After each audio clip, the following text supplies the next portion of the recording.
What's up, everybody, and welcome back to Fireside Giants. I'm your host, Anthony Rivardo, joined by my co-host, Alex Wilson. And Jaxson Dart returned to practice today. He is set and ready to play, most likely on Sunday afternoon versus the Detroit Lions. I can't wait to see Jaxson Dart back on the field. As much as I enjoyed my one-game dosage of Jameis Winston, I'm fiending for some more Jaxson Dart, man. I want to see the rookie play. The most exciting player on the New York Giants right now. One of them, at least. Brian Burns is pretty exciting, too. But I love watching Jaxson Dart go out there, sling it, dive head first for first downs. He can't do that anymore, but he could still do a lot of other special things on the football field. So Dart returned to practice today in a non-contact participant form.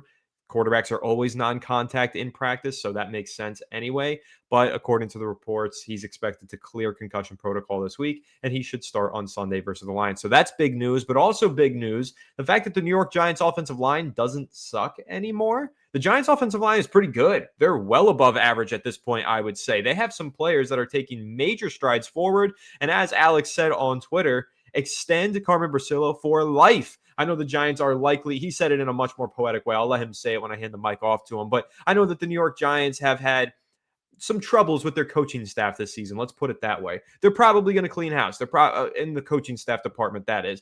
Get rid of Shane Bowen. Probably Mike Kafka moves on to greener pastures. But even though they're going to relieve all these coaches of their duties, they need to keep Carmen Bracillo in the building. This guy has transformed the Giants offensive line. I mean, look at the talent here.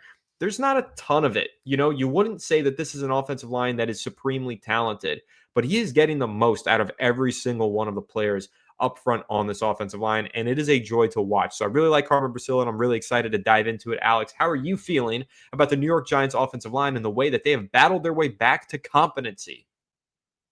Oof, how do I feel about the Giants offensive line? It's a breath of fresh air. Like you said, extend Carmen Bracillo, extend his eldest son and his girlfriend.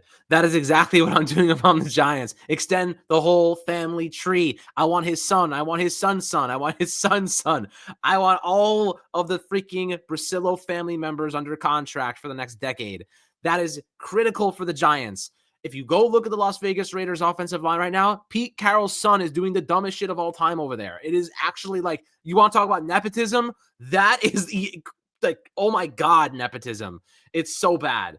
But listen, the Giants, I hope they gut the freaking house. I hope they take out the freaking window frames and they put in new windows. They put in new shingles. They put in new staircases. But Carmen Bracillo's sitting there nice and cozy on the couch near the fireplace like Santa Claus on Christmas Eve.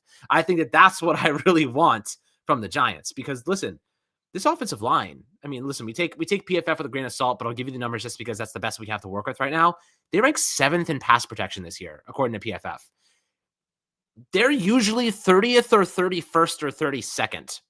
So, yeah, take PFF with a grain of salt, but 30th to 7th, I'll put some stock in that. And the eye test suggests that's true, by the way. We've watched the Giants offensive line put together some damn good games this year so far. This most recent week, Jermaine Illuminor, extend my right tackle, extend my GOAT. Andrew Thomas, all pro level left tackle right now. John Runyan, you want to know what you love about offensive linemen? The less you hear their name, the better they play. That's what I like to see. John Runyan, I don't even remember that guy's on the fucking team half the time. Apology, I'm very, very emotional right now. In a good way. John Runyan, haven't heard his name in weeks. Playing damn good football. John Michael Schmitz, he's given up, 2 pressures in his last 5 games or something like that? Like, absurd production. He's taking a huge developmental leap this season. So shout out to JMS for that big growth spurt. And I think that ultimately we needed that. Like, the Giants, Joe Shane needed that. And then Greg Van Roten, our old trusty steed at right guard, holding down the fort despite the fact he's making like $3 million this year. He's like 36 years old. But him and Jermaine Illuminor have tremendous chemistry. And Carmen Bracillo coached both of them with the Raiders. So this line, the chemistry, the development, the synergy, it's all clicking. They are finally hitting a stride. No matter what happens with this coaching staff, please, by the good graces of God, Giants, do what's right for Carmen Bracillo. Do what's right for your organization. Keep this guy on the freaking team. They can't afford to lose him. And he's a New Jersey guy, by the way, so I don't think he necessarily wants to leave either. Yeah, I'm with you. I think, it's his hometown team. Obviously, he was hired by Brian Daboll. He came in to work alongside Brian Daboll, and Brian Daboll is no longer here. So does Carmen Bracillo still want to be here? I think that's a big question mark. But one thing that I think he has going for him one thing that I think will convince him to stay, no matter the head coach that comes in, Giants fans freaking love Carmen Bracillo. He did the impossible. He turned the New York Giants putrid offensive line into a good unit, and now Giants fans love him. Like Alex said, he wants to extend the whole Bracillo family tree and put them all under contract with the New York Giants. I don't know if I would go quite that far, but I understand where he's coming from. Key offensive line play. I mean, good offensive line play is key, and the Giants finally have that now. So thank you to Bracillo. And that's why I think he would love to be back with the Giants. He's been embraced by this fan base and the players. He has great relationships with the players, and I've never heard a negative thing said about Carmen Bracillo. He's just done a great job, and every time he's spoken to the media, it's always been positive. Everything that I've heard about this guy, all good signs. So I like Carmen Bracillo, and I definitely do want him back, and I imagine he would want to be back. Who wouldn't want to continue to coach Andrew Thomas, right? I mean, he makes everybody look good. So especially an offensive line coach, even Bobby Johnson, when Andrew Thomas was on the field, we were trying to apologize to Bobby Johnson in certain instances. Now we recognize, hey, maybe there were deeper issues at play, as Bobby Johnson's found a lot of success with the Washington Commanders, oddly enough. But Carmen Bracillo, Andrew Thomas, a match made in heaven. But where I really want to highlight it, Alex, John Michael Schmitz finally seemingly turning a corner this season. John Michael Schmitz, undersized, underdeveloped, under the radar. You know what I mean? Like under everything. What I like about John Michael Schmitz right now is that he's playing to his strengths.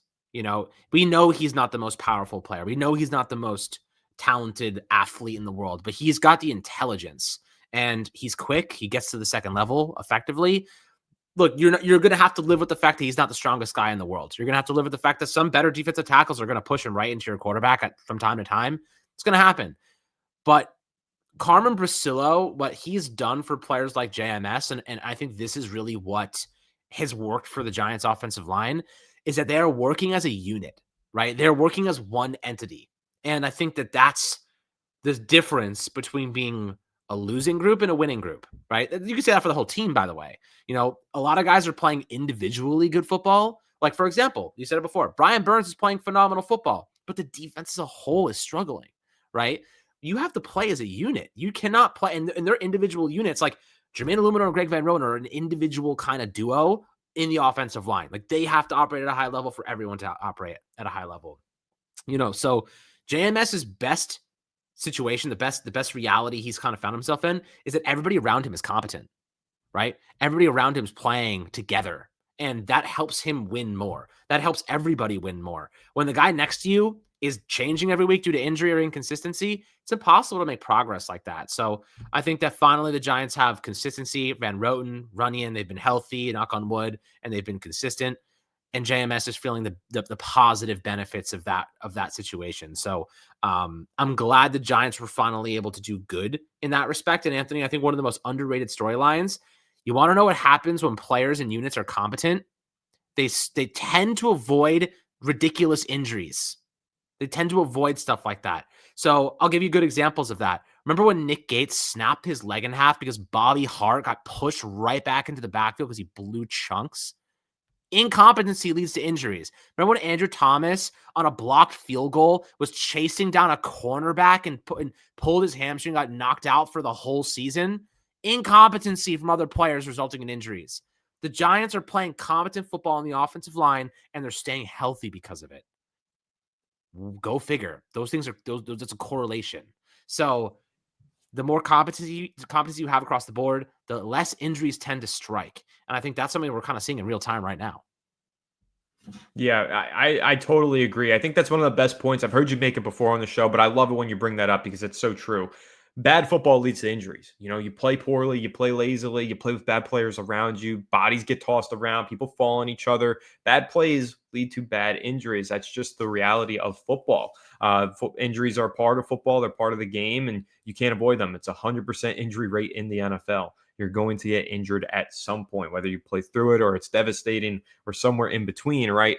But a lot of it is stemmed from just poor, sloppy play that leads to players getting hurt. But the New York Giants offensive line has been healthy this year because they're playing better this year. They're playing better because they're healthy. They're healthy because they're playing better. It goes hand in hand. And I think that's a great point to realize. And honestly, I think that Carmen Bracillo, going back to him, just the way that he's been able to get the most out of some of these guys, We're talking about like a Greg Van Roten is still starting for this New York Giants team. We went into the offseason, Alex, saying, yeah, Greg Van Roten, he's an average offensive guard. He's a good player. He's not a long-term piece. We probably don't want him starting in 2025. Well, here we are pretty much through the 2025 season, and Greg Van Roten's played some pretty damn good football. Has he been perfect? No. Is he somebody that we are going to build around long-term? No. But is he a quality starting guard now 2 seasons in a row for the New York Giants? Yeah, he is, and that's really impressive. Even Jermaine Illuminor, I think it's really important to highlight, Alex. This is a guy that when the Giants signed him, they got him on 2 years? I think it was $7 million per season. I don't even know if it is that much. Whatever it is, they signed him to a fringe starter deal. I remember when the Giants signed Jermaine Illuminor, it was he can probably be your starting right tackle, but he could end up being a backup, right? That was a conversation. No, now he is a starting right tackle. He is one of the best, arguably, starting right tackles in terms of pass protection in the NFL. That's development. And that's development in the later stages of a career. Jermaine Illuminor bounced around a few teams in his career. He was with the Baltimore Ravens. He was with the Raiders. And then, of course, now with the New York Giants. But he was playing guard on some of these teams. He was playing tackle. He was a backup. No, he was a starter. He was never a truly established starting offensive tackle. But now with the New York Giants, he's become that. And again, that's a late stage of career development. And a lot of that credit, yes, goes to Jermaine Illuminor for putting the work in and just getting better at his craft. A lot of it, though, also has to go to Carmen Bricillo and the continuity that those two have had dating to their time in Las Vegas with the Raiders. That's now 4 years, I believe, that Jermaine Illuminor has been playing underneath Carmen Bricillo. And that 4 years of continuity and development has allowed Jermaine Illuminor to now hit this stride where in a contract year, he's proving to be one of the most valuable pass protectors in the entire sport. That's awesome. And so again, hats off to Jermaine Illuminor for all that work, but hats off to Carmen Bricillo for helping him with that continuity and development over those 4 years. Yeah, and this I'm gonna throw out a hot take right now. Not really even a hot take, more of a medium take. If the Giants bring back Carmen Bricillo, they have to extend Jermaine Illuminor. If they don't bring back Carmen Bricillo, I'm a lot more okay letting Illuminor go. Because I actually think that those two guys are the reason that Illuminor is succeeding. I think that the system they run, the actual offensive line blocking scheme that Carmen Bricillo has installed in this offense fits Illuminor like to a T, like perfectly. I actually think that we would see a big regression from Jermaine Illuminor if Bricillo wasn't his offensive line coach. We might see a big regression across the board if Bricillo wasn't our offensive line coach. So I think that those two guys are peas in a pod. Like you extend one of them, the other guy, if you keep one of them, the other guys got to be kept and vice versa. So, but if one of them goes, look, if Jermaine goes, I'm still keep Bricillo, obviously. But I think if Bricillo walks, I'm a little bit more okay moving on from Illuminor, even though that's my guy. Just because I haven't seen him without Bricillo in a long time. You know what I mean? I haven't seen him as not his offensive line coach. I don't know if I want to roll the dice without him. So that's kind of my opinion on that matter. But like, let's just avoid both those problems. Let's extend both of them. You know what I mean? Keep good players. Keep good talent. Like Giants, wake up. Keep good talent. Do not let good talent walk out the door. That's been a problem of ours for a long time. I remember clamoring about the Xavier McKinney situation. Like they've let good players leave just to find out, well, Green Bay has an elite defense now, and didn't Saquon Barkley win a championship like immediately after leaving our team? Like we get punched in the mouth constantly by our best players leaving for other teams.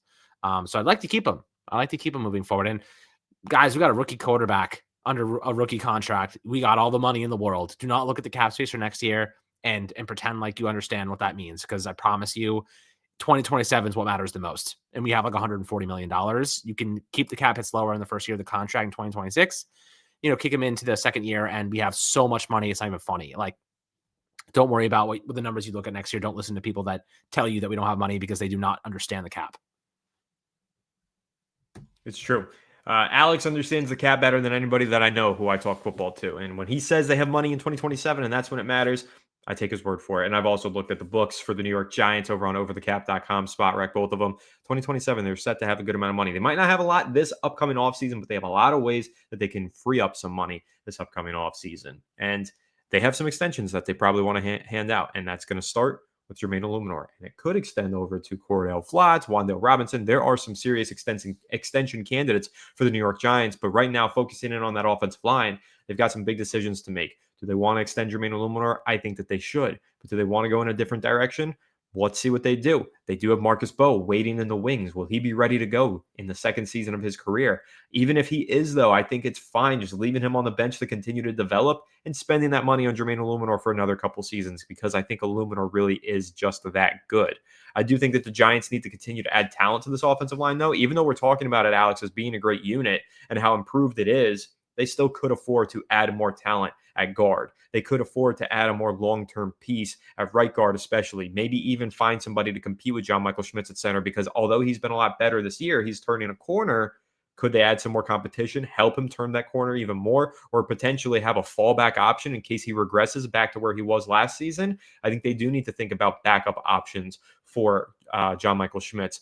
So it's very interesting, this offensive line. It took a while for them to get it built, but they finally got something cooking. And now let's see if the next head coach keeps Carmen Bracillo or brings in his own guy, and let's see what that does for the offensive line's development in 2026 and beyond. But Alex, Jaxson Dart back this week. What do you want to see from him? What's most important? Of course, we know running into contact, taking big hits, that's been an issue for him. The Giants apparently have spoken to him and have told him to tone it down and protect himself a little bit better. What's your take on all of it, and what are you trying to see from him in his first game back? Well, it's kind of funny, right? Brian Daboll and Mike Kafka's, like, what they need are totally different. Brian Daboll needed to win, needed to sacrifice Jaxson Dart's health because he had no choice. His career was on the line. His job was on the line. Kafka, on the other hand, if he gets Jaxson Dart hurt going overboard with the aggression, he ends up getting the worst of it. You know what I mean? It's actually in his best interest to keep Jaxson Dart healthy. So we're going to see two different versions of Jaxson Dart. I think that's going to be the interesting thing. So if you are a betting man, I'm hitting the props this weekend on receiver receptions, because he's going to be throwing. And the Lions defense, they're a good defense, but they're not immune to giving up points. Like, they've had a couple shootouts. So, if I'm not mistaken, they played Dallas recently. Do you remember? Let's see. They played, they had an absolute low scoring game, 16-9 against the Eagles. Commanders, they put up, they gave up 22. They gave up 27 to the Vikings. They gave up 9 to the Bucks, 30 to the Chiefs, 24 to the Bengals, 30 to the Ravens, 21 to the Bears, 27 to the Packers. Like, their defense is not that good. So if I'm the Giants, if I'm Mike Kafka, I'm saying to Jaxson Dart, I mean, listen, we don't have neighbors. I'm sorry. We didn't acquire anyone big. But you want to know who showed up last week that gained some trust? Isaiah Hodgins. Isaiah Hodgins gained some trust last week. I would not be surprised if Isaiah Hodgins had 5 or 6 receptions in this game for like 70-plus yards. I really wouldn't be surprised. I think Jalen Hyatt, he had his chance and he burned it. Burned it at the stake. He stopped mid-route. Like, that to me was Jalen Hyatt not knowing the play. Like, how do you go into the last one of the most important plays of the game and not know your route and not know that you're the guy that's featuring on that play? Like, that's your play. It was designed for him to be the target, to stop mid-route. I think that Kafka realizes also, if I keep trotting guys out there that don't know their freaking routes, don't know how to play and play at a consistent level, he's only going to make me look bad in my decision-making. So I think we're going to see a lot more Isaiah Hodgins, and we're going to see more Darius Slayton. I think he might be back this week as well. I'm not sure about that. He is, right? So Darius Slayton's going to be back. Hyatt's on the bench, so we know that already. And Hodgins, I wouldn't be surprised if he actually was one of the leaders of this offense, this upcoming weekend moving forward. He's got good hands, and he gets open. He just seems to be open, especially on third downs, by the way. You say that. He seems to be open. This is one thing that I said about Isaiah Hodgins all through that 2022 run that I'm going to say again.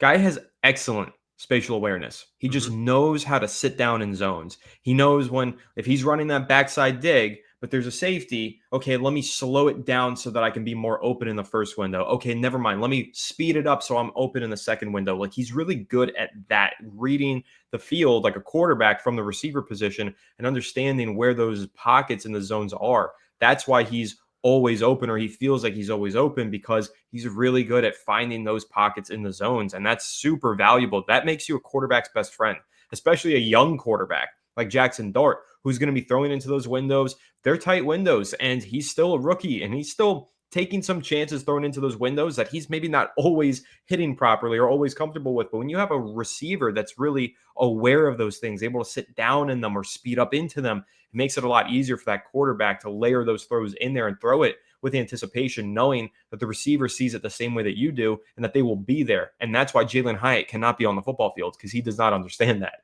Otherwise, he would have turned that corner route into a flatter corner, ran it more like a deep out route, and been on that front pylon where Jameis Winston was trying to target the football. Instead, he just slowed down on the route, pretty much stopped running it, and kept running it like a corner to the back of the end zone. That was the wrong read against the zone coverage with that deep safety. And Jalen Hyatt just couldn't recognize that. Isaiah Hodgins in that situation, he would have recognized that. He would have been in the right spot at the right time and been able to make a 50-50 play on that football that Jameis Winston was throwing. But again, that's really valuable for the Giants to recognize. They have a receiver who does understand those things.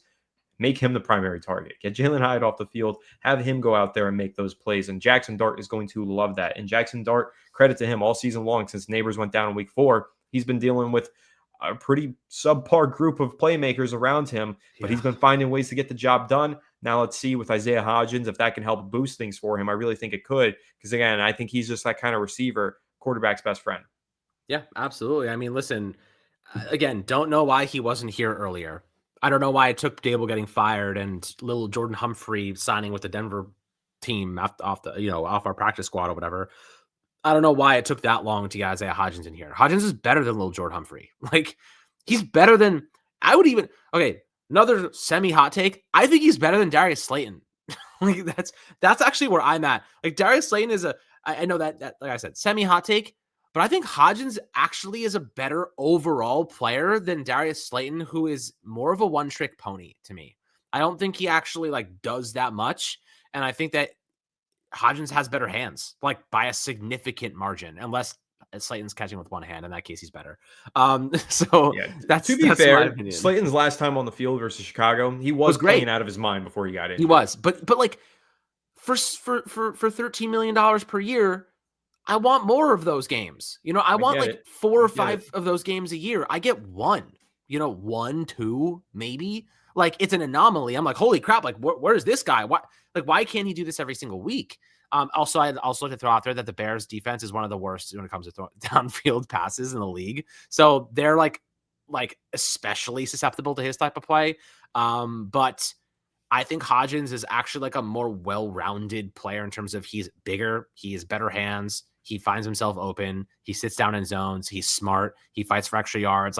I've watched Slayton make several business decisions this season where he's avoided contact. He has multiple drops in critical moments. He has a fumble in a critical moment.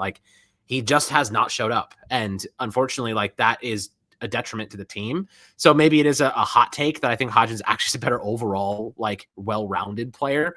And yet he was sitting on a practice squad that we could have easily signed him off of.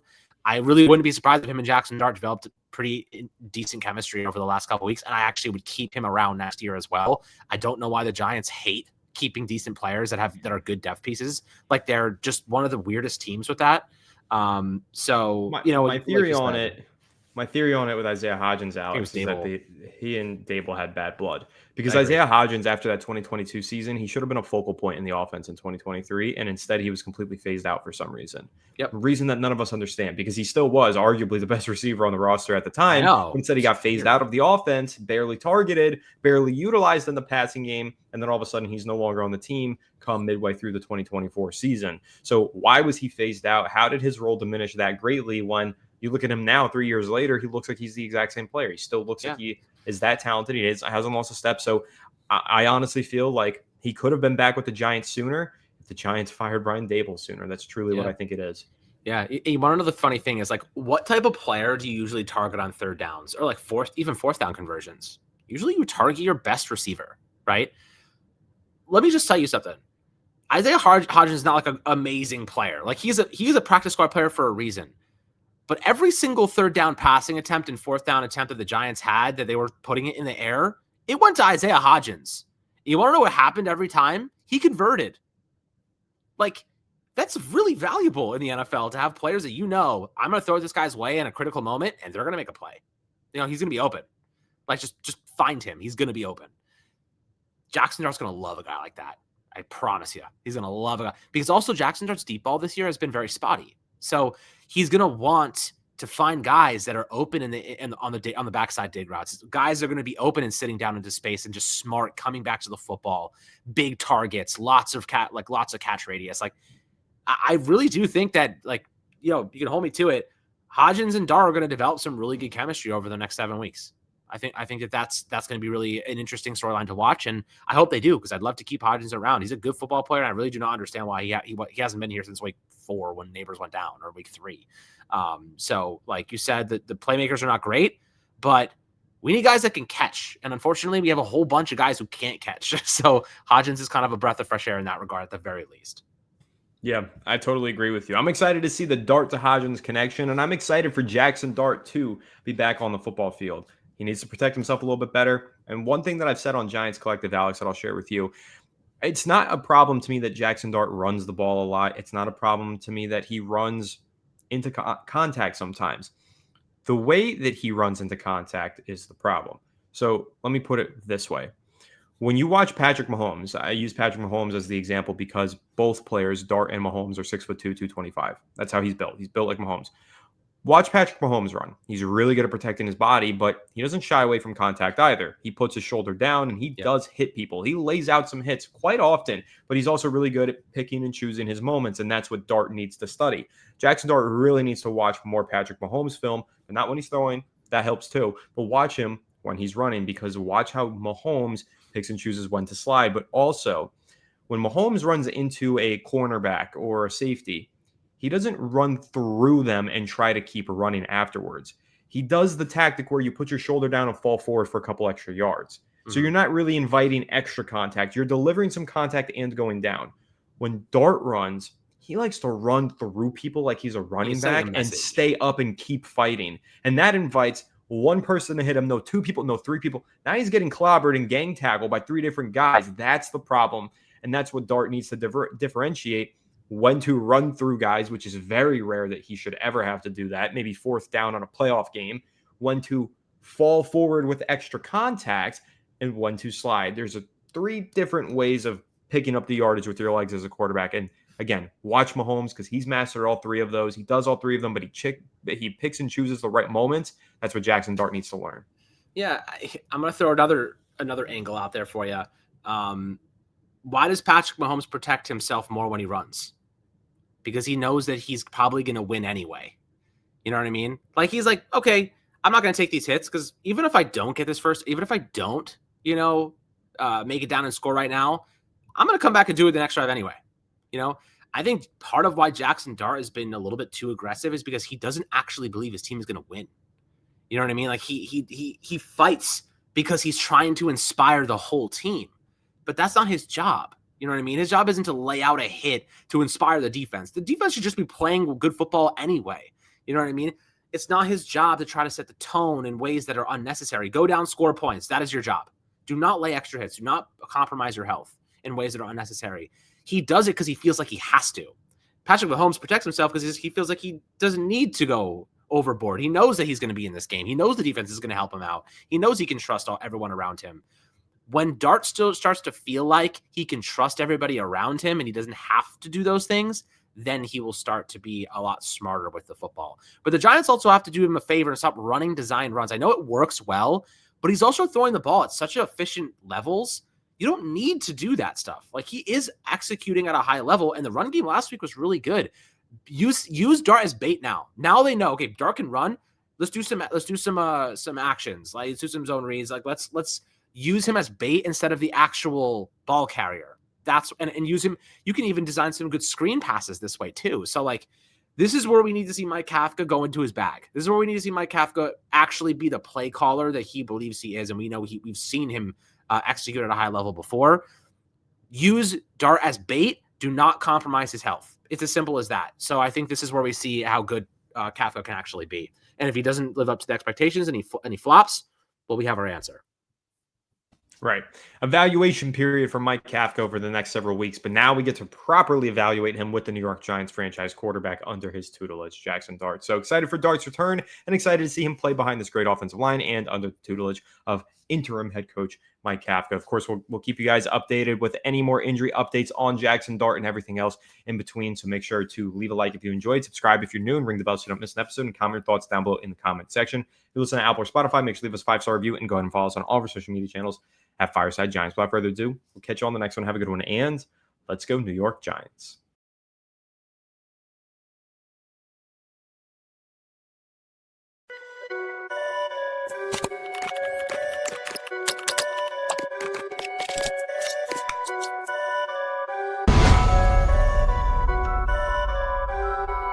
Perfect.